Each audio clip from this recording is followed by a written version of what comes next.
the state is releasing benchmarks to help decide when schools can safely reopen for in-person learning.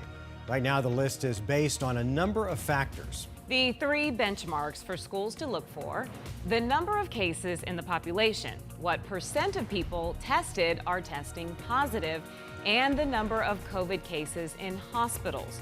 Both the state health director and school superintendent say there should not be any in-person classes right now. Team 12's Colleen Sikora is looking at potential ripple effects that we could see when students do return to the classroom.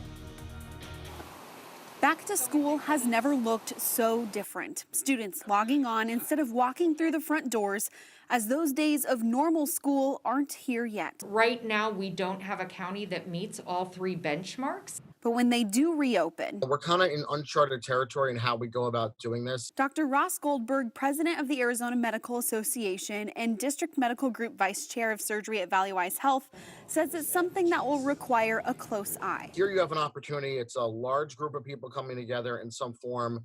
You've got to be really mindful of when positive cases occur. Pointing back to Memorial Day when crowds gathered and the virus spread, Goldberg says the time delay of COVID-19 means it takes weeks to see the effect. If something crops up, we have to be willing to shut something down to isolate it. It's just, again, how extensive do you have to be?